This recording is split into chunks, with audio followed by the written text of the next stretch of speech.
अस्सलाम वालेकुम दोस्तों, कीअं आहियो? में त बिल्कुलु ठीकु ठाक हूंदो। जी हा दोस्तों, इंसान जेका सा मिट्टी जो पुतलो आहे ऐं जॾहिं तकलीफ़ूं ईंदियूं आहिनि, सच पुछो त उहो माण्हू झुरी पवंदो आहे।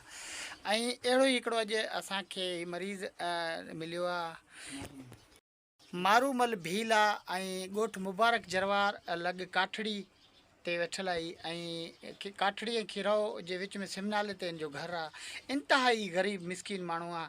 संदसि हालति जेका इहा आहे त पेशाब वारी जॻह नलकी आहे ऐं यानी लाइन रग आहे, उनखां वेंदे यको टुकड़ो जेको आहे इंसान जो जेको नाज़ुक उज़वो हूंदो उहो ख़तमु थी चुको आहे बिल्कुलु।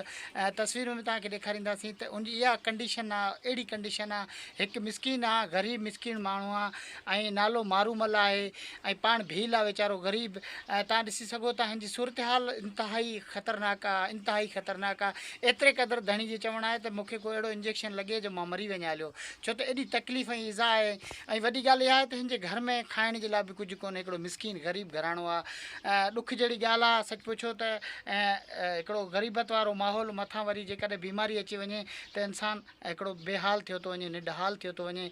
त दोस्तों अॼु तव्हांखे ॾेखारियूं था ऐं हीअ मज़लूम आहे, हिन जो सिर्फ़ु हिकिड़ो ई अर्ज़ु आहे त भला इन ज़िंदगी खां मौत बहितर आहे। ऐं वसवारनि खे जेके असांजे इलाइक़े में मुखियर हज़रात आहिनि, जेके अलाह जे नाले में हिन जेका असां मुहर्रम शरीफ़ जे महीने में जेके अलाह जे नाले ते कुझु ॾियणु चाहिनि था त हिन मिसकिन जी मदद कयो। जीअं इलाजु त हिन जो नामुमकिन आहे, पर भला बक़ाया हिन जा बचड़ा जेके आहिनि कमाईंदड़ पाण आहे ऐं उनखां अलावा हिन जे घर में ॿियो अहिड़ो को माण्हू कोन्हे अहिड़ो जेको सो हिन जी कमाई करे खाराए। संदसि हालति एतिरी नाज़ुक आहे जो तव्हां ॾिसी सघो था, बिल्कुलु सीरियस पोज़ीशन आहे। तव्हांखे कैमरा जेके ॾेखारे थी।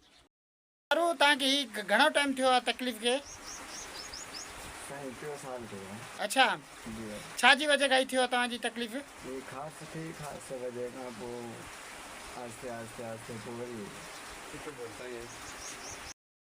दोस्तों हिनखे थोरी घणी ख़ारिश थी, उनमें इहा तकलीफ़ थी आहे ऐं संदसि हालति तमामु